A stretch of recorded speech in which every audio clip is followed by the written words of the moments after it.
welcome to Playtime Podcast, episode 11.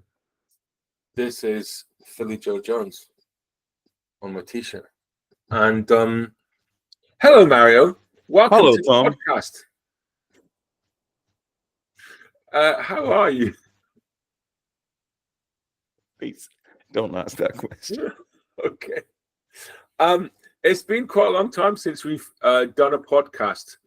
And why is that, Mario? Because you have been very, very busy, and I have. It's difficult to juggle all the activities that you have to do with doing podcasts and everything else. I know. So I mean that I do feel sorry. I'm sorry to the our massive listener base out there who've been clamoring for more podcasts. We have been prioritizing producing the videos of the concerts and doing the interviews that go in between the sets of the concerts. So and just keeping that going has actually been a lot of work, and it's taken up all the time. So it's been stressful and difficult. And we do have quite a backlog of longer interviews to put out. So I'm hoping to get some of them out in the next couple of months. This podcast is featuring an interview with Stephen Henderson. Hendo, the wonderful Stephen Henderson. And he's talking about a lot of things, but part of it is them talking about the project with Spike Lee and with the Fergus McCreadie trio, and it's amazing. It's an amazing story. Yeah. And then I'm planning to play at the end because there's been quite a lot of big things happening in the Scottish jazz scene this summer. I don't know if you noticed any of those things. Apparently so. We lost the wonderful Brian Kellock. There was a really sad loss, but also Tommy Smith has resigned from the SNGO, and he's left the RCS in his role there. So that feels like a big seismic shift in the Scottish jazz scene. And I'm suggesting we're going to talk about that with a panel in another podcast coming up.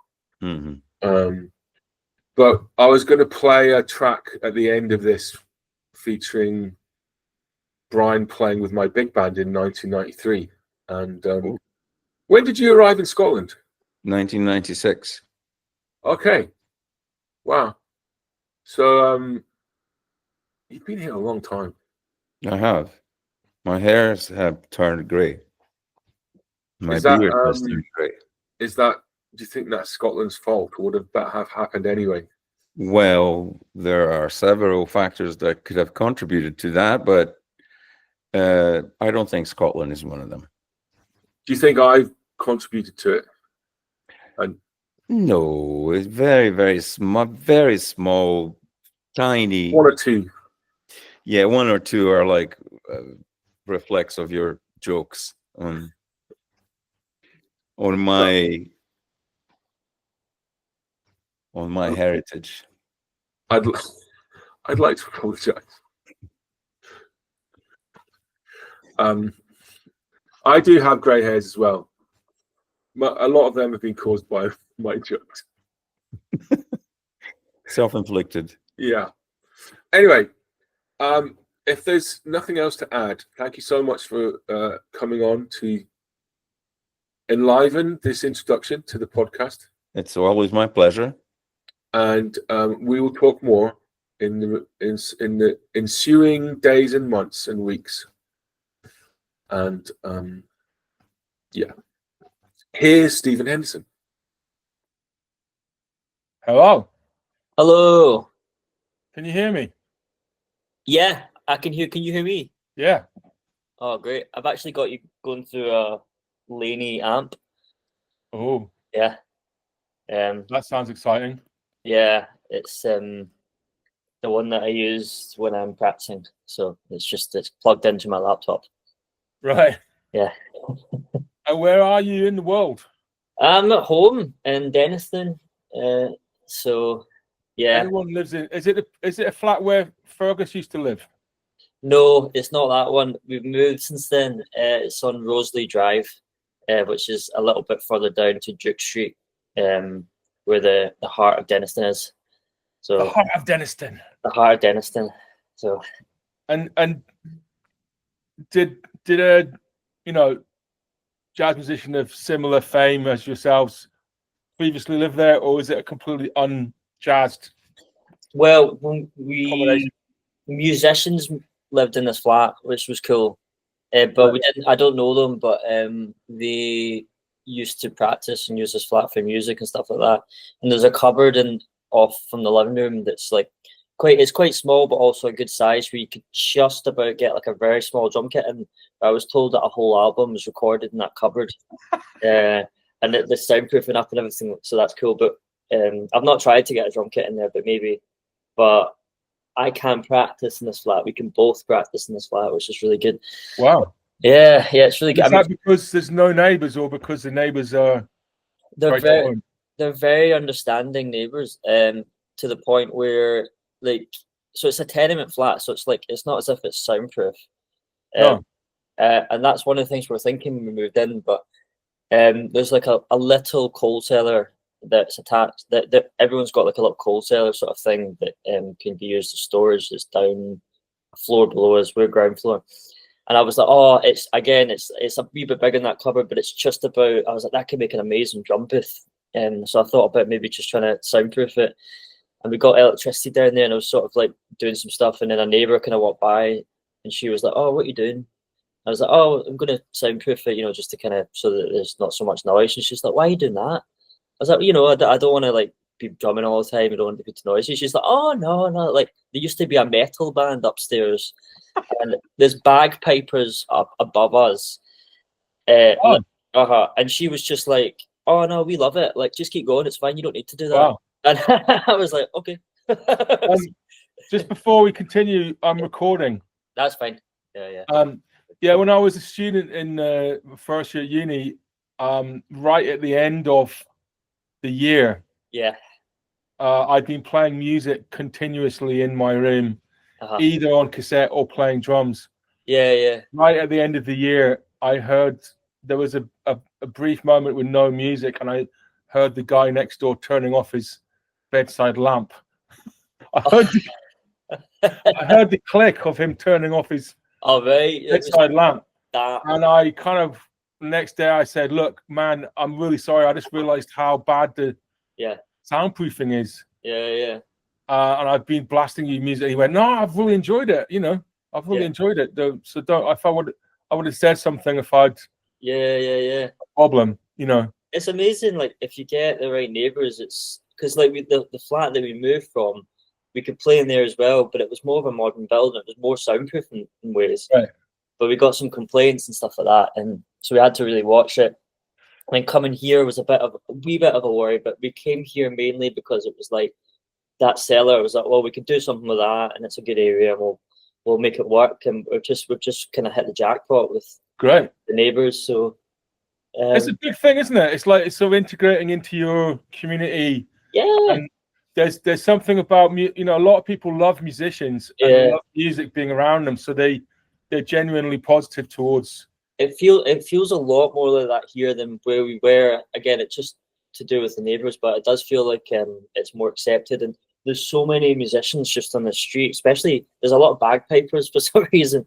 But like that was another thing when we first moved in. We were moving all our stuff in the first day, obviously excited and everything, and then we heard the bagpipes upstairs, and I was a bit like, shit, man, like that is loud, like because it's Highland bagpipes, and I was just a bit worried because I was like, man, if they're playing the pipes all the time, but then obviously it gives you a bit more like, okay, we can play, but actually they don't play that much, and we're probably playing. Well, we play way more than that, but like, they seem to be fine. I think as well, folk are out working during the day and stuff like that as well. I mean, you generally keep it to sort of social hours, but yeah, no, it seems to be a lot fine. of it depends on your emotional relationship with the person making the noise. So, for example, my wife hates the sound of my drumming, and it drives her. Even if she hears a tiny bit of it, it drives her absolutely insane. She quite often texts me death threats.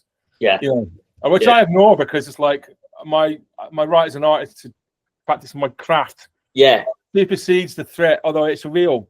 It's a real fit. I read. I've been reading this book recently by Paul Berliner called. It's this sort of academic book about jazz and improvisation, but he's talking about the way sort of networks and communities functioned in America and the Black American tradition in the 50s and 60s. So, like in Detroit, how Jackie McLean, when he was really young, like in his teens, Bud Powell used to just come around because he was like a neighbor, and used to sort of talk to him about music and jam with him and stuff, and then get him to come to his gigs. And there was this incredible community kind of self-teaching. It wasn't all jazz wasn't taught in colleges; it was taught in this organic community. There's a bit where he describes how many really famous jazz musicians all live on the same street in New York in like 62. I'll put it on the screen because it's amazing. You know, that's really cool. Yeah, I love that vibe. I've been trying to think about that a little bit more, trying to like hook up with people and do more playing and stuff like that, because it's something that I've not really done too much. And like being in Glasgow, there's so many musicians kicking around, and it can be quite easy just to kind of get lost in your life and the things that you do. But like to make time for that it's great. It's a great way to like. I think I need to play with people to figure out what it is I need to practice and stuff like that. You know. Right. Well, there's something about the sort of community side of musicianship and absolutely sort of organic. And I think there's a real healthy functioning community in Scottish jazz scene, and the relationships between the different generations is pretty good. I don't know if you agree. I do. Yeah, I think it's good. I think it's maybe a bit better. I think it's maybe improved since I was a student. It's kind of hard to tell, but I need to show you something, because sure. We've been doing this sort of promo for the gig that you did at Playtime, and I sort of basically sent the video to the guys saying how the gig was shit because the normal drummer is really good, and then the guy coming in was really up to scratch, and then Matt sort of intercut it with you. It's really brilliant, actually, the footage of you playing. This interview, part of it is going to be in the interval, by the way. Oh, okay, yeah, cool. So before we proceed, what did you think of the first half? Oh wait, so and then I say, oh, it was amazing. Well, you've actually done it now. So like in the past, I used to ask people this question before they'd done the gig. Oh, right, okay, yeah. But you've actually done it, and you're having a similar reaction, which was like, what? What? Yeah, I was like, I can't remember what I did yesterday. How was it playing How was it this thing coming and doing Playtime with you brought in your own tunes? Yeah. Oh, it was great. I really enjoyed it, and it gave me a chance to look at some tunes that I've not looked at before, like in a while, that I wrote for some other projects. So I brought in a couple of tunes that I wrote for this project called Sedna, that was commissioned by the Edinburgh Jazz Festival in 2019, and that was with Irene Yarabatsi, the singer, and Graeme Stephen was on that gig as well, James Lindsay and Matt Carmichael, and I wrote some music for that, and it was one of those gigs that we played at the jazz bar, and it was great, and we're like, oh, we'll do more, and we didn't do any more. So I want you to carry on, but it's just this thing about being a drummer and then becoming a composer and a band leader. You're fully in that process of your role growing. How's that been, and how is it evolving? It's going well, because I mean, I usually just play side person, and I've been doing that for quite a long time, but I've always enjoyed writing music, especially coming out of college, and it's something I really enjoyed while I was studying as well, just like composing. It was quite a big part of the course as well, was the kind of composing element of it, which I think is a good thing for the course. But yeah, I got that band together in like an early incantation of Modern Vikings with I think it was just Stephen Henderson quartet at the time with Conrad. Yeah, we did a gig in 2018, And then we did an Isla Jazz Festival, and it was like a collaboration thing where they wanted me to collaborate with someone else with that sort of lineup. And then I chose Graeme Stephen because I think we played a couple of times. I played a wee bit with him, and I really liked his playing. And then from that gig, that was like the first gig we did, and that was in 2018, which is crazy because like a lot of the tunes that we played in that gig, we still playing now. Like the tunes are old. Like I wrote them quite a while ago. There's a couple of new ones in the album, but 2018, what happened in 2019, I can't remember. And then it was COVID for a few years, and then I've been so busy with Fergus. Most of COVID making videos in your hot tub. Exactly. Yeah. I'm doing that. I need to do another one. I need another pandemic to do that shit. But yeah, that's the thing. But I mean, I've just been so busy playing with Fergus, which has been amazing. And so, and then I just kind of, I got to a point where I was like, I'd like to do more stuff again, and it's because it's nice it's really cool, like playing your own music with a band. It's such a great feeling. So for me, that band is just a bit of a, it's just an Which outlet. Modern Vikings. Yeah, it's just an outlet for me to write music and stuff like that. And I'm trying not to take it too seriously and like going. You know, it'll be what it'll be. I'd like to do another album at the end of the year, but it's kind of a composition sort of play more music project for me. Like it's just it gives me something to write for. Like I can start writing and think about the band, and that's really fun. It's like I feel like writing is such a good way to expand what you do in the drums as well. It makes you think so differently about loads of stuff. Do you find writing easy, or do you have to go through a certain kind of struggle to get into the headspace? I think like everyone else, it can be easy, and then it can't. There's some tunes that I've knocked out quite quickly, and there's some tunes that I've been working on. Like I maybe come up with an idea and it sits for a very long time, and then I don't know how to make it go somewhere else and develop it. And I really like the initial idea. I think it's a really strong idea, and then it's like, and it can be a bit of a struggle. Like, how do I make this into what it needs to be? And it can be quite tricky, but it really varies quite a lot, and it's something I've been thinking about a bit more. I mean, I think you need to sort of compose every day the same way you practice every day for these things to really develop, and that's something I'm gonna try. Yeah, ideally. I mean, it's hard because the practice is one thing, but just getting time to do that. But even if it's like 10 minutes and just sitting at the piano and trying to write anything, is. I found when I was younger that I couldn't do that anyway. But when I got a commission or something and I sat down to write, I would go through between a few days and a couple of weeks of total turmoil, and I can't do this stuff. Yeah.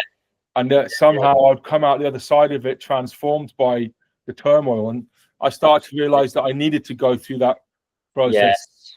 And I think that's changed over the years. But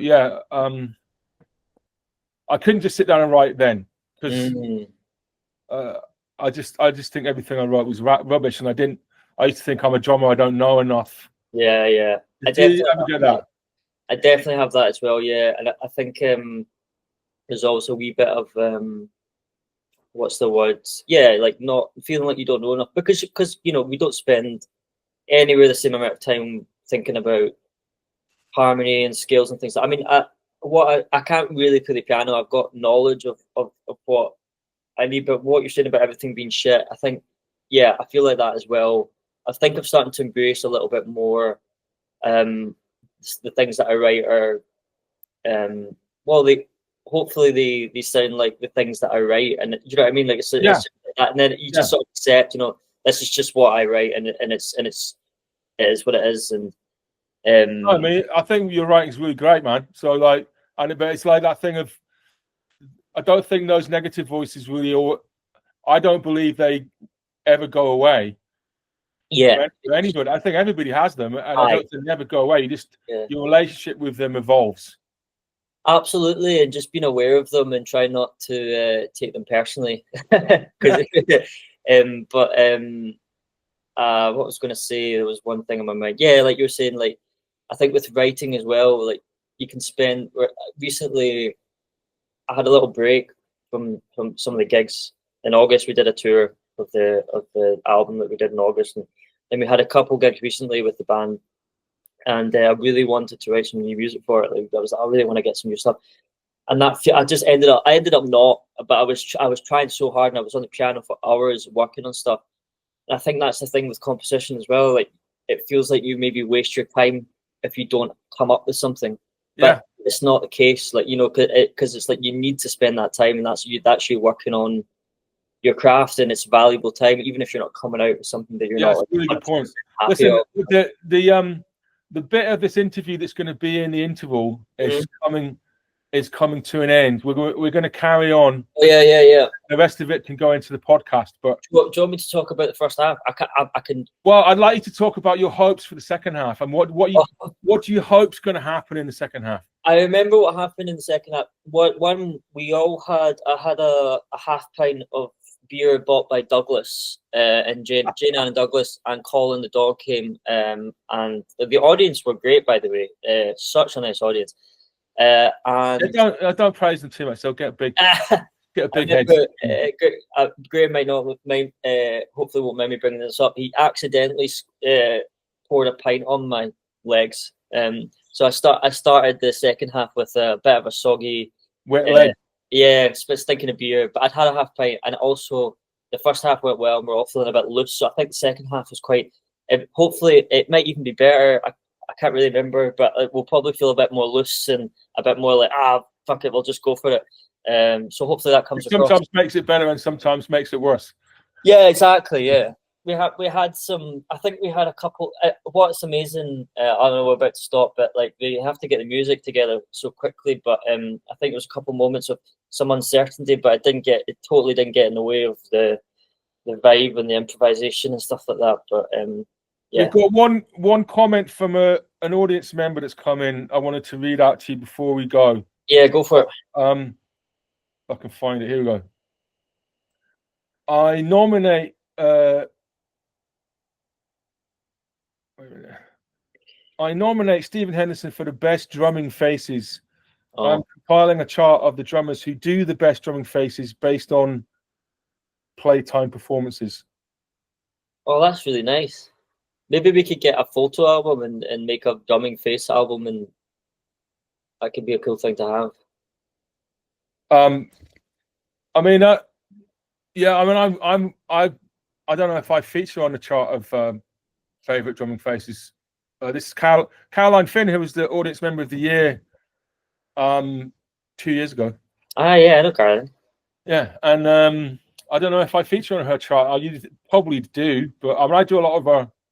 There's a lot of stuff going on. I remember. I think I read Effortless Mastery, and it talked a bit about that kind of thing. And I went through a phase of really trying not to do any drum faces, like to try and be really calm and like. Yeah. But then there's a sort of forced element to that. So I guess I don't really think about it at all anymore. But yeah. Yeah, me neither. Yeah. I mean, the sort of forced blank face. Yeah.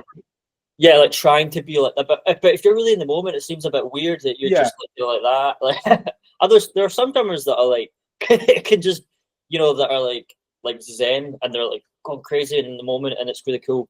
But it doesn't. I went to see Sam Rivers in the Jazz Cafe in London, and the drummer was doing a lot of kind of like. There's a lot of tongue action. And my sister. She reacted to it. She was really liked it. She really liked it. Yeah. Really liked it. And I found the whole transaction between the drummer and my sister uncomfortable. I don't think he was doing it for her benefit. It depends on what the eyes were doing at that point. Like where were they fixed? The eyes. Yeah. If they're sort of fixed on someone. No, they weren't. I don't think they were fixed on anybody. But okay. I think it was totally, completely below his awareness. Well, listen. Yeah. Stephen Henderson, I'm going to carry on talking to you, but for the purposes of the gig interview, thank you so much. Thank you for your beautiful playing in the gig, and thank you for. It's been If there's anything you'd like to say in your defence before the audience decide, I want to thank you and thank everyone at Playtime for having me. It was a total pleasure, and I really hope to do it again. And also playing with the band, who are amazing and just like got the music together incredibly quickly and brought what they bring to all the things, you know, that they play on. It was amazing and it was really fun. It felt very easy and light and fun, and it was a really nice vibe. So thank you, and thanks to all the audience and everything. I'm hoping that one day, we have tried, but we'll be able to do it together. So that's one of the, oh yeah, I'd love to do that. Yeah, one of the plans, but it's just never worked out so far. Yeah, definitely. All right, so there's two more things I want to talk to you about. I don't know if you know, but I'm doing a PhD at the moment, and what's your PhD on? It's kind of on like being an improvising drummer, being a creative music educator, and how the two interact with each other, and the sort of So, and I was sort of checking out a lot of academic writing about rhythm and how rhythms process in the brain and various things. And there's this quite a lot of stuff around rhythm and speech being very similar. What the sort of the parts of the brain that do rhythm and speech being very similar or even identical. Some people believe it's the same part of the brain, and and the only thing that's different is the sort of syllables that are used. But anyway. VJ Iyer, the piano player, did a PhD on groove, and it's really interesting about in African American music and hip hop and jazz and stuff. And he says categorically in his PhD that he doesn't think groove is related to speech and language, and that the sort of Western musicologists that claim it is are doing so because groove and rhythm is seen differently in these cultures, and that groove in most cultures in the world is associated with dance and the body rather than speech. And it kind of gave me the idea, which I'm about to hit you with, so if you're just coming any second now, that there's a kind of drumming, that there's fundamentally in this regard two kinds of drumming. One kind of drumming is like talking or like telling a story, and you just start talking and you just start playing, it just comes out. And it's like in a line. It's like a line. It's like a line. You're playing in a line. Whereas when you play in a groove, it's like dancing, and it's like a circle. And sort of times. So one of them times happening in a line, and then one of them times happening in a circle, and it kind of stops. Just wondered if that it relates in any way to your experience of your drumming. Oh man, that's a really interesting way. What I was thinking when you were doing that, I mean, this is really maybe just a very basic observation, but like rhythm without pulse is just like la la la. You know, like it needs something to mean something, to bind it, and but whereas groove feels like more of a pulse oriented thing, where there's like a quite defined solid like pulse, whereas rhythm maybe needs that pulse to exist. But yeah, like a syncopation needs a pulse to exist, otherwise it's off and on the beat, and the beat, it doesn't. So I'm trying to I don't want to think too hard, because then it won't be it'll but like no, I was just a bit, so groove being more of a circular thing. I remember what I mean is the experience of time. Yeah. When you're playing groove is circular, whereas the experience of time when you're sort of talking, like improvising, is more like a line, like linear. I was thinking about Jack DeJohnette and a sort of analogy that a friend of mine, Steve, you know Steve Foreman? He lives he's retired out in Dumfries and Galloway now, but he once said about he sort of views Jack DeJohnette's playing as like a washing machine with all the clothes going around, but like all the clothes are going everywhere, but they all sort of like meet the top at the same time. Right. And it's like that's a circular thing, but it's also a bit of like there's a groove there, but it's maybe not like it's not, you're not able to quantize that groove. You know, it's like everyone's got their own groove. I think there's a thing that happens, like if you listen to the Jarrett, Garbarek, Jon Christensen quartet, they're all playing lines, but the overall effect of these lines is kind of like a circle, which is maybe a similar idea. And the circle thing, do you remember? I've done a few lessons, and I always use this analogy that you talked to me about the right symbol. And it literally had a lesson with someone yesterday who was like, I love that analogy. I was like, well, that was Tom Bancroft that told me that. And it's like, when you're talking about the pulse on the ride cymbal, and you said about it being like I don't know if you remember this, but like a bicycle wheel. Yeah. And you hit the top of it, and each one, and it just goes round and round and stuff like that. And that to me, if you hit it, if you get the timing wrong, you'll slow it down. Right, yeah. Hitting it too early or too late. Whereas if you hit it just the right amount, you'll add momentum to it. I kind of forgot that. It's quite an important part of that, but I should write that down. But I just thought that was a really nice way to think about the ride cymbal, and it also is this kind of circular thing. But to answer your question, let me actually think about this. So, I don't know if I define. I can't think of actually being able to define it that much in terms when I think of groove, I'm like, oh, that's something locking in. Like it feels like I'm more like just doing something that's quite like hypnotic or static. And yeah, well, that's the kind of idea that it's not just what you're playing. There's this sense of it builds up. Yeah. Repetition, and then especially when the whole band's doing it, and especially when there's people dancing and this sort of state of mind that you're in that feels like it could go on forever. And it's you lose yourself in it, and like time is sort of stopped. Yeah, and you're in this, and it's kind of a beautiful place to be. Yeah. And it's quite different from the sort of storytelling kind of drumming when you're you're just kind of making you're sort of off on a journey. I think with it depends, but I probably do more of that sort of drumming now than I used to. I mean, because I'm playing quite a lot of improvised music, especially with like Fergus, and we don't plan sets and it can be very free. I'd say that my drumming is I'm probably doing more of that sort of thing. So linear drumming. Yeah, that me too. I would say, but but the experience of both them. Again, it's not something I think about consciously on gigs, but there are moments where there would be that circular hypnotic thing. But I suppose as well that can develop as well. Like if you don't have to like play the same thing over and over again, although obviously that helps, but you can sort of be free within that groove as well. But the groove is still always there. I think there's situations where it's like a hybrid where people are playing lines, but the overall combination is somehow circular, which is kind of really beautiful when it happens. I guess it's just everyone being in the same space together that creates that. Okay, well, I'll sort of put that down as a kind of as a response to my theory. A kind of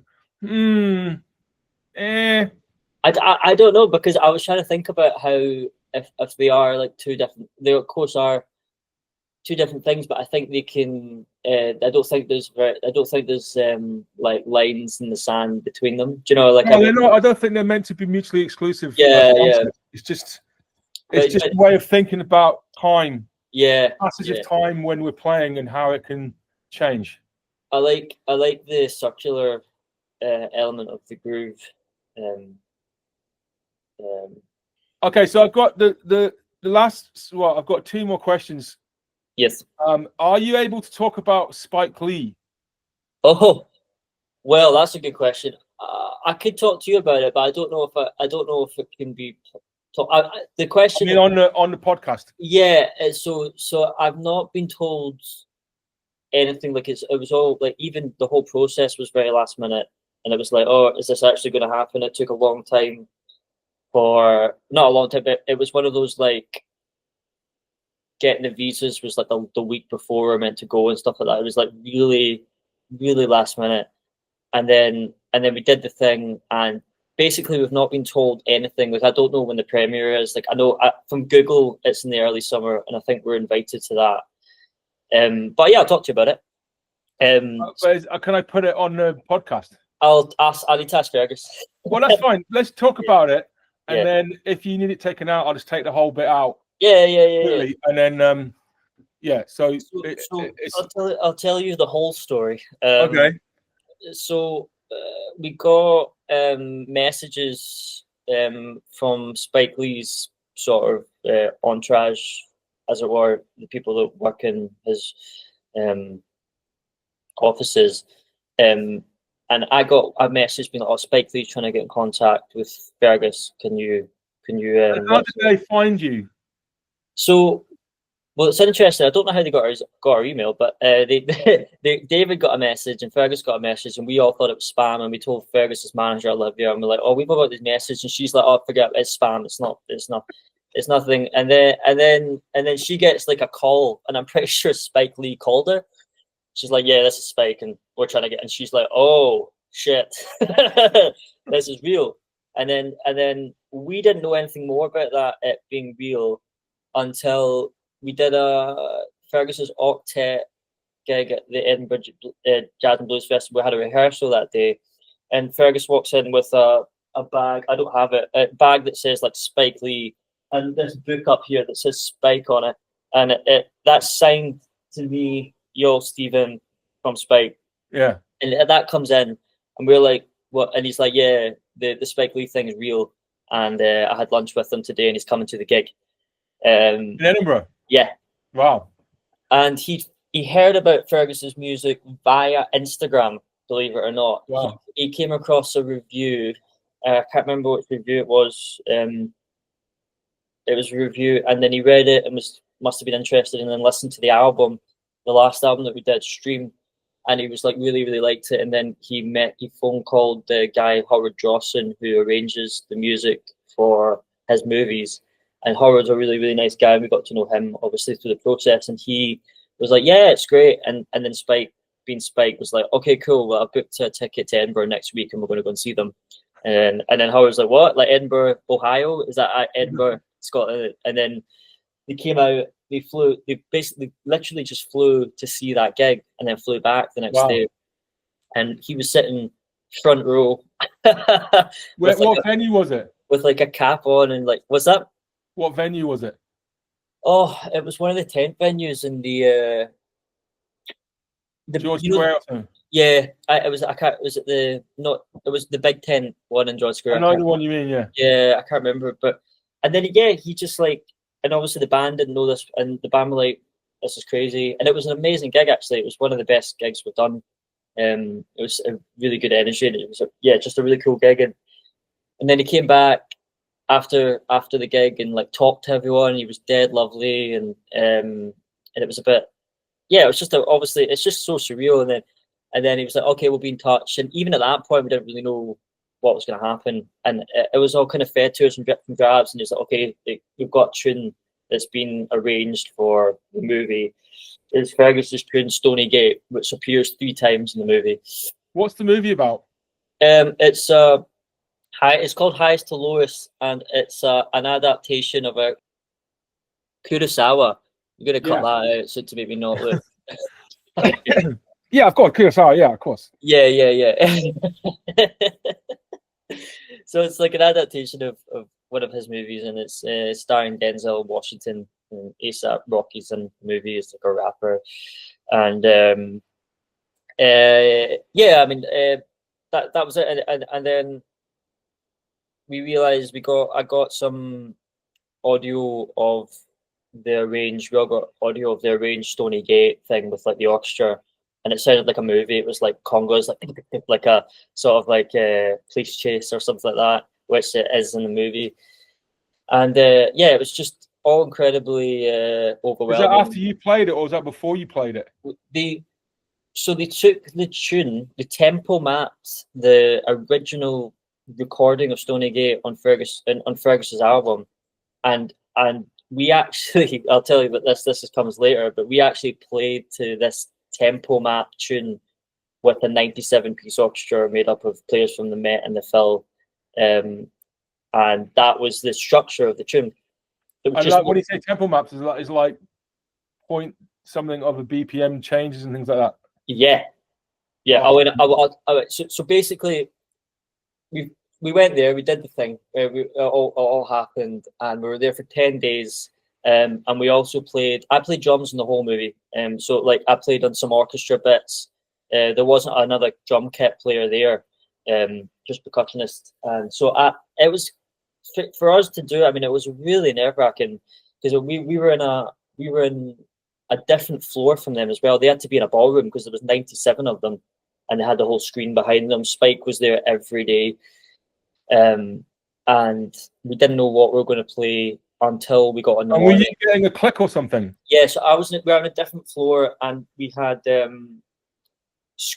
screen to see the conductor, and then we had like cans on, and I was just in a booth, and I could must see. be really hard to do. Oh, it was sound crazy. like you, to sound like you guys, because that's not how you normally make music. So they were really, really good in that. We had some days when we just played trio, and Howard had come with some scores of like sort of themes for different characters in the movie, and they were basically lead sheets, and they were just lovely, sort of quite melodic, like diatonic melodies that just, well, kind of the things that we might play anyway. And he was like, just do what you want with this, and like take some solos over it. And so we did it, and it was all really, really free. So we had a couple of days where we could be like really open and quite free. And they were like, oh, that was lovely. And Spike was like, yeah, man, that was it was so weird. He was there just being like, that was great, that was beautiful. And so we did a bit of that. In the movie, we also played on. So you'll see it, but there's people's songs. The movie has an element of music as well, and that the main characters are sort of a big to do in the music industry, and some just like yourself. Yeah. A big to do. You are a big to do. A big to do. I don't want to say the wrong thing in case, like, you know what I mean, because I don't really know the movie that well, so I don't want to like say. Don't worry. It's amazing. It's amazing to hear the story from the inside, you know. But so basically, he found another couple singers that are in the movie that have a role to play through Instagram, singers that he likes, right? And we played on their songs that were arranged as well. So there's like a big 12/8 sort of gospel number at the end, and I'm like I played on that, and Fergus and David as well. Yeah, and we just played. We played in some underscore stuff.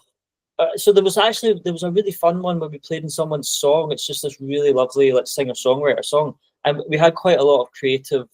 Like, they just let us do what they want. I was like, oh, do you mind if I like overdub that, or can I put a tambourine in that? Like, I want that. I think that should be. It felt like just being in someone's album, like, and I was like, kind of like, oh, I'm hearing that. Yeah. Do you mind if I do that? And he's like, oh yeah, go for it. Like, do it. Like, it sounds an amazing experience, like really amazing. It was totally incredible. One of the things that really shook me was the tempo map thing. So no one told me about this, right? And it came to the big day when we recorded Stony Gate. It was a whole day of Stony Gate, and I knew it from like I had audio from it, and I like obviously know the tune so well. But I was playing along with the click and stuff like that, and it was just like I was like, "There's something weird here." Like, I was trying so hard to like lock in, and it just wasn't happening. And it came to the end of the day, and it just felt awful. I was like, "Man, I hope they don't think I'm." Just to be clear. The tempo map came from your original playing of it. It came from but we played it live, you know. So of course, it's actually admirable, but the tempo doesn't move that much. It's like there's like 3 BPM, but there's couple bits goes up and down, but it wasn't. I came and listened to it, and there was bits where I was like, "Oh, that sounds bad, man." And then I just said it. I was like, "Are you guys hearing that? Like, I'm not happy with that." And he's like, "What's going on there?" And it's like, "I think it's me," and they're like, "No, it's the tempo map." And I was like, tempo map? Like, no one told me about that. And we just recorded with the 97 piece. John Patitucci is the leader of the bass section. They didn't tell you that the tempo was moving. I didn't know this. So I was just freaking out, and I thought it was me. And then, but this is the thing. This is the thing that's great is I was like, I could do a lot better than that if I knew that was the case. It's like I was like, can I overdub my drum part? And they were like, of course you can. Like, do what you need to do. And so I changed a few things. I put the click up in pitch a little bit because it was at a really sort of low pitch that was like muddy. I was like, that needs to be higher because like it needs to cut through. And now I know what I'm going to do is I'm just going to be really a bit messy in some of those like improvised bits and just like sort of play through those bits. And I did it, and I just fucking went for it. I was like filled and just like, and I came off it, and Spike was like, "Yeah, man," and Howard was just like it's changed the whole thing. Like the energy levels up. But it was just that was like a learning experience for me though, because it was like Say if you're not happy, say. If you're not happy, say something, because I can go in, and because I knew I could do a better job. I could do a lot better than that, and I went in, and I did, and it changed the whole thing. And now I'm happy. That's what I'm talking. I wouldn't be talking like this if I wasn't. But I knew it was. I could do what I wanted to hear over it, and I did that, and it just made the whole experience like. But those moments of critical moments where you decide what if you don't say something, then you've got to live with that for the rest of your life. That film happens. Especially when it's a movie, it's a Spike Lee joint movie. Like, this thing's going to be huge. So I was like, I'm not letting anything go like that. So, but I'm just so happy that they were able to be like, oh, that's fine. It wasn't like a scary Hollywood experience. And they're like, oh no, you've done that. Like, it's done, it's cut. They were just like, it's like, you need to be happy. And like all Ferguson stuff, they were like, when we're doing that stuff, it's totally on you. Like, because like watching Howard with the orchestra was mental. Like, he was like, he heard everything, like everything from the control booth. So he was stop and start, and like and slight intonation and like one of the lines he totally heard. But when it came to us, he kind of like was just like, you do your thing, and we did it, and he was like, that was great, let's move on. Cool. Do you know what I mean? So it was it was really cool. But yeah, that's kind of the experience in a nutshell. We went, he took us to see Eddie Palmieri, the Blue Note, the salsa legend who's in the movie. Right. And we sat at a table with Spike Lee in the Blue Note, packed out, like bought us food, and like people were looking at, like someone walked by, like, how do you know him? Like, oh, what are you doing here? Because it was so pleased. I was just like, oh, we're doing we're pretty big to-dos, Yeah, just like, I don't know why we're here, but we are. But that's an amazing story, man. I mean, wow! Thank you for sharing it, because it's really incredible. Yeah, and it'll be interesting to see which parts make it onto the final. Yeah, maybe none of it will.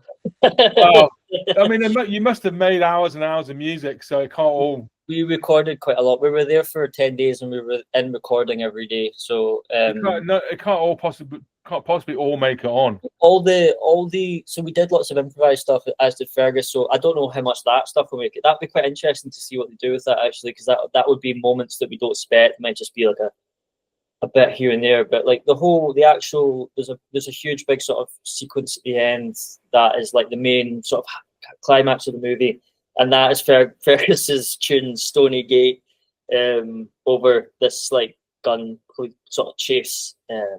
So yeah, crazy. Well, that's going to be amazing, because will you know before you go and see it what's on it?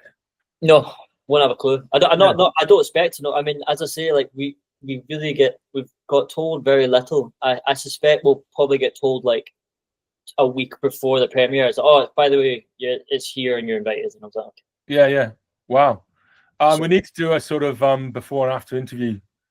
Yeah. Yeah. Or a during. After. Oh my God, fucking cut that bit out. Yes. Put a bassoon in.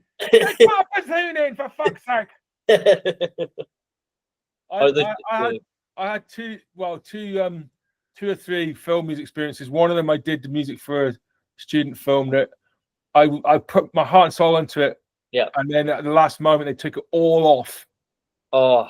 Because there was the student's tutor thought that there was some implication of a lyric in the song over a particular shot, which he didn't like. And so because all the score was based on this song, had to ditch the whole thing, and that was extremely traumatic. And then I did the music for this film, which was basically quite a good experience, except that when I went to see the premiere, the film editor, who was this guy I really intensely disliked, had cut the theme tune in half and repeated the first half for the second half without consulting me, and it just. I was incandescent with fury afterwards, because it was a really nice short piece of music, and he butchered it for some reason without talking to me. And right. And then so there these things that happen because there's these other agendas in that kind of collaborative work. So I once saw this brilliant documentary about this huge dance piece in Switzerland, and the composer would compose this huge piece, and the choreographer, and then and it was 2 days before the premiere of it. The choreographer decided to ditch the entire musical score, and there was this scene where they had the dancers on stage dancing, and they were putting on different CDs. Go, no, not that one. No, not that one. Oh, that's it. Yeah, Beastie Boys. Yeah, and they were just putting on CDs, and while they were dancing and going, nah, like, wow. And it was. And then they would cut the documentary would cut to the composer like just what? It was 6 months of my life, and they just. That's the thing with the movie thing, though, because you just don't know. Like, it's I feel like it's out of your control at that point. Like, they just do what they need to do to yeah. That's the way it probably should be. But yeah, you know, hopefully, it sounds like he's investing a lot in you guys in the process, which is amazing. So I was just amazed that one, he's just obviously just one of the coolest people in the world, but we've got to spend a lot of time with him, and he really is like super down to earth, super humble, no bullshit. Yeah. Says what needs to be said directly without being like he's all about the process and just the creative aspect and every aspect of it as well, especially the music. Apparently it's a wee bit, it's not usual for the director to be there for the whole process of the actual orchestration, because usually they get the music beforehand and have an idea of what it's going to be, and then they leave it down to the orchestra to do it. But he was there, like he insisted on playing the scene that the music was going to be over. And apparently, again, that is not, because it wastes time. It's like the money that they spend is just crazy, especially there's 97 people in the orchestra, so like, but he was like, no, I want them to see it. And then he was like, okay, now you know what you're playing. He really wanted them to see what the music was going to go over, and just his whole process. But yeah, with the album, like he came up to us and he was like, oh, like the crossing on the stream, it's the first track. It's the crossing's like an 11-minute, 12-minute tune, which usually for Fergus albums are usually quite short. And he was like, oh man, that was the tune that got me. That's my favorite tune in the album. He was like, I can't believe you managed to keep he said something like, how did you keep it interesting for the whole 12 minutes?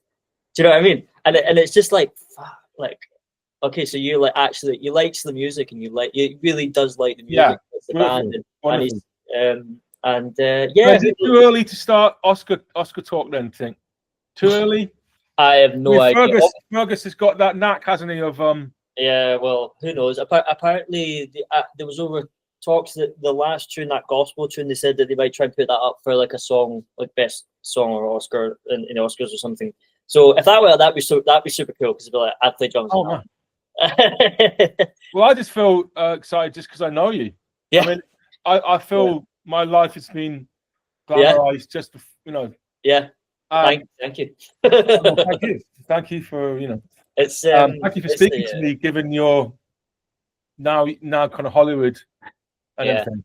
It's crazy though, because like you very quickly obviously just come back down to earth after, and in a way it was quite nice, because your adrenaline levels were so high for like 10 days and we're out and everything. So coming back home, it was actually kind of like, oh, like kind of landed a little bit. And then I was teaching in like Govan High School like a couple of days after. It was like, it's just, it's very much just like, and to be honest, I kind of forgot, like, you just do it and we were gigging. Sometimes you forget that you did it, and it's, oh yeah, we did do that. But it's going to be like when it all resurfaces and it premieres, I think is all that excitement. It's going to come back again, So wonderful. Right, one last question. Yep. If you're up for it. Yep. Matty Fold's cymbals. Oh yeah, they are amazing. That's a good question. I've got them all. So can I just tell you that my they're all there. Me and Matty discovered this whole thing about independent cymbal makers roughly at the same time. Yeah. And it's completely separately. And we said we were going to go and do this course together with this guy Dave in Bristol.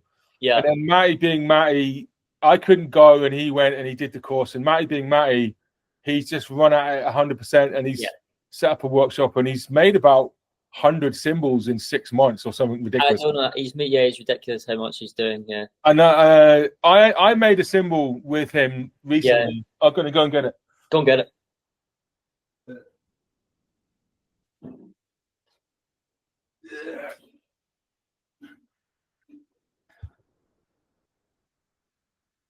Oh wow! Oh, do you know? I think I've seen this one. It's not. It's a heavy boy, right? Yeah, it's about 4 kilograms. It's really heavy. Wow. And but the thing was, I mean, I've done quite a lot of work with metal and wood and stuff, and I'm quite handy. And there was a point where I was thinking, yeah, I can do this. And then there was a point where he just he already had this incredible sense of, you could see that he had this sense of knowledge about what to do with, which was partly analytical and scientific and partly artistic and instinct. That he built up in like less than a year. I was really impressed, like, you know. Yeah. And so he's made. So what's been your story of getting into using his cymbals? It honestly just came from him contacting me and being like, I'm doing this thing, would you be interested in coming and checking them out? And I did, and I was like, these sound really, really nice. And then he asked me if I'd be interested in doing a sort of partnership where you know, I get a discount on. Basically, we worked out a deal, and I think I've played the same cymbals since I was about 18 or 19. Like, I've had the same cymbals for a very long time. So I was kind of ready to embrace a sort of change, and I certainly wanted something that was unique and special, and the fact that they're handmade. Like, all the best cymbals now are handmade. It's like Brian Blade uses those, like, funch, like you say, cymbals, and like there's something that's just, yeah, I think that's it. Funch. Oh, I tried some funch, but I wasn't sure if the funch were cutting the mustard, you know what I mean? Do you like funch? Do you like funch? Have you got a sense of funch? You've got a sense of funch.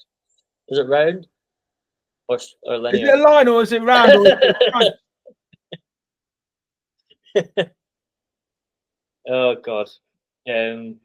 But they are very good. He made me a set of like cymbals that were the same as mine, and I think I wasn't too sure of them, and he made me another set, and I basically ended up loving them all, because it just takes a while to kind of get used to what you want. And now I can't really imagine not playing these cymbals now, because they're just, I've been playing them loads, and I've done a few recordings, and they're on some recordings now, and they sound amazing. And what's genuinely interesting, is that since having them, people have commented on my cymbals. Like, no one usually comment on my cymbals, but people always are like, oh, like, that cymbal sounds amazing. What is that? Like, I've been in a few situations where people have been like, what are your cymbals? They're like the best cymbals I've ever played. I think it's just because they look amazing. They look so beautiful, yeah. They look handmade, and they have a very distinctive thing that is not of any sound of any other line. They don't sound like your Stan Bill cymbals, really. They don't sound like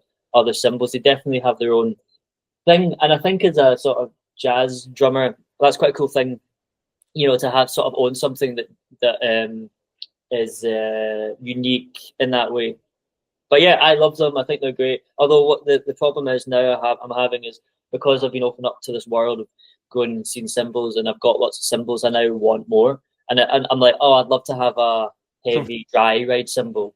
So I'm not supposed to mind. That's what this one is. Yeah. Well, I'd actually really like a cymbal like that, because all my cymbals are all light and splashy, crashy, and a bit. I really want to have something that's quite almost like an A, like a Jan Christensen sort of like cut through. John ride. Exactly. Yeah. So I'm going to speak to Matty about that. But I've got lots of ideas now. But yeah, he's amazing. He's amazing. Yeah, no, great. I mean, I also I've started making drumsticks. Oh yeah, you told me this. I'm quite interested in the scenes. I made these. Oh, I love the color. And I've got a stamp. I don't know if you can. Oh, okay. It's kind of coming out a little bit there. What size? They look quite short. Is that right? Or are they quite? No, these are huge. Are they like stubby? I was going to say. No, it's because they're so thick. Okay. This is a typical. That's a kind of 5A extra. Yeah, they're really chunky sticks. So I use them for practicing, just sort of because they build up my muscles. But yeah, I've started making drumsticks, and I've made a cymbal now. So the next thing is I make my own shirts, and the next thing is to make the drums, and then the car that you drive to the gig in. Well, I've got a bike for that, so the bike's pretty amazing. I'm amazed that you do that, because I mean, it's not it's not like it's that close to Pathhead. It's quite a bit. It's over an hour, but I haven't been doing it for the last few months because of the PhD, because I've been sort of really up against it. But yeah, finishing on Friday. So did you finish everything for you? Is it the PhD? Yeah. Wow, that's quite exciting. Are you gonna go on holiday? I'm gonna get really drunk for about a month, and then if I'm still alive after that, yeah, I'm sure you will be. I'm going on holiday at the end of the year to Australia with Gina, and we're going to go see the cricket and get a camper van for about 5 weeks. That will be amazing. So we've been looking at going away in the end of May or sort of mid-May to go away for like 2 weeks. I don't know if it's going to happen yet, but to actually 2 whole weeks. 2 whole weeks, because it's something that you don't really do, but we've actually got time, and we're like, why not? Like, just go away for 2 weeks. And Fife is nice this time of year, you know. Fife. Yeah, I could go to Fife actually. That'd be a lot. Quite well a wilderness, like, you know. Fife is not a bad shit. I was looking at Greek Island. I was kind of thinking about the Fife, but you know. yeah. All right. Well, listen. That's been really great. I mean, it's a total joy to watch your career evolving and becoming a composer and a band leader and all these other things on top of your brilliant drumming. So thank you. And I look forward to many more years, and hopefully one of these days we'll get to play together. Yeah, we should definitely do that for sure. Make it work. I'm sure. No, I'm actually quite free. Just give me a call. Just give me a call. just call me. No, yeah, I can. I'll be up for that. All right. Yeah, I'd love you. Man, well, that's great. And yeah, lots of love. See you soon, and keep going. Yeah, you too. Thanks to chat. All right. Cheers, man. Bye.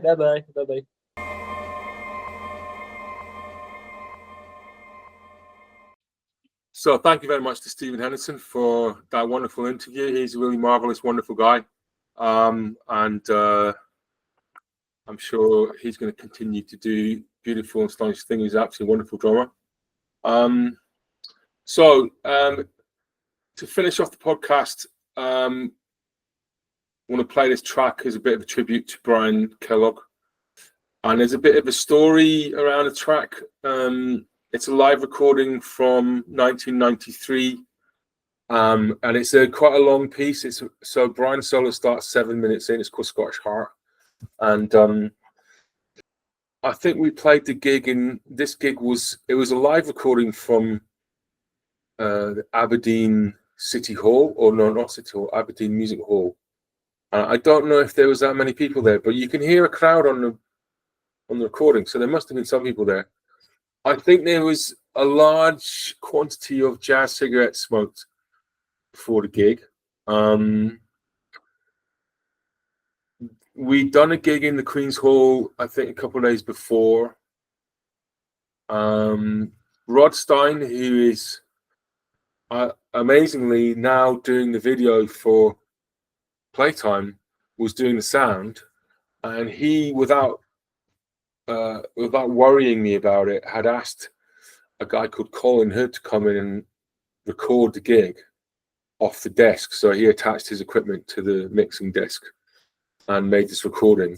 And these days it would be easy to attach a kind of multi-track digital recorder to the mixing desk and get all the different mics, and you can mix it later. But to do that then involved having a big tape, 24-track tape rig. So Colin mixed it down to a stereo. So I think it was either a DAT or even a cassette. And he mixed it live. So and he did an amazing job. Very, very skilled guy. So thank you, Colin Hood. Thank you, Rod Stein.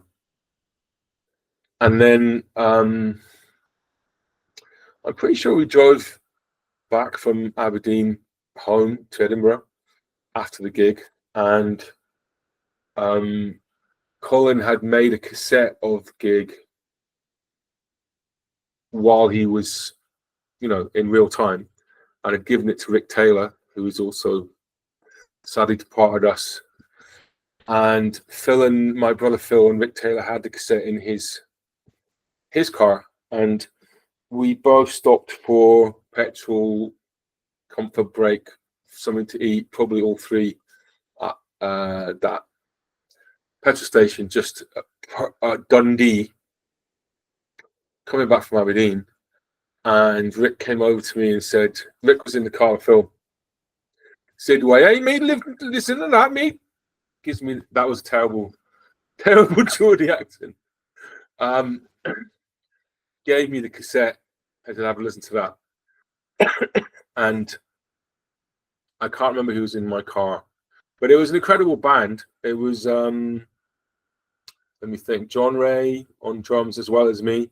So in this track we're hearing at the end, John plays in the folky bit at the beginning, and I play the swing bit with Brian, and Kevin McKenzie on guitar. He plays a really good solos too. Kenny Ellis on bass. My brother Phil playing tenor saxophone. Colin Steele playing penny whistle and trumpet. Lindsay Keeper, who's also sadly missed and departed, was playing tuba. I think Dick Lee was playing. Dick, if you're watching, you can confirm or deny that. Who else was on trumpet? Claude Depper was playing trumpet. Rick Taylor was on trombone. Could well have been John Kenny on trombone. I think maybe Karen Wimhurst was playing clarinet. Brian Kellock on piano. Jim Sutherland was playing percussion, and I think he had played the gig before and with no rehearsal. So he plays Baran on this. The first part is pretty folky, and then he plays bongos.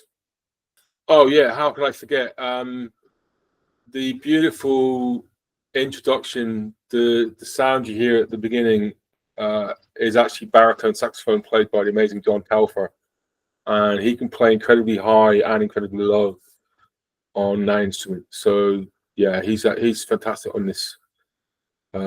Several points in the piece. This recording also featured Eddie Seven on lead trumpet. I think one of the things to say is that it's very different now recording, and the technical ability to record and in studios, and the cost of recording and the ease of recording and mixing and all these elements has been transformed. I think this recording was made in 1993. So things have changed in the last 30 years ago. So things have changed a lot, and then technologically. So it's kind of this band has never properly got recorded at that time in the 90s.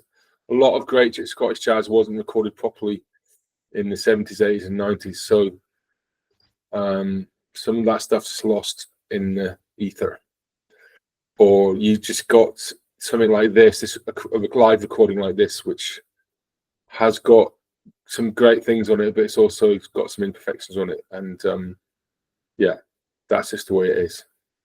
And hopefully people can listen through the less than perfect sound quality, and there's a few bits to it a little bit. Anyway, just wanted to say one thing about Brian's solo in this piece, and why I think it's significant is that most of Brian's recorded output is in the context of trio, duo. I know he did some things with the Scottish National Jazz Orchestra, which is different, but this isn't a perfect Brian Kellock solo.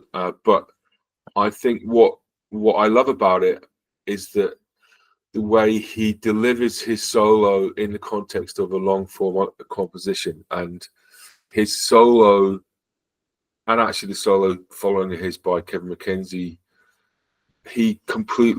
they both completely understand the role of their solo in the bigger context of the composition, and the way that Brian uses themes from the melody in his improvisation and ties it into the composition as a whole.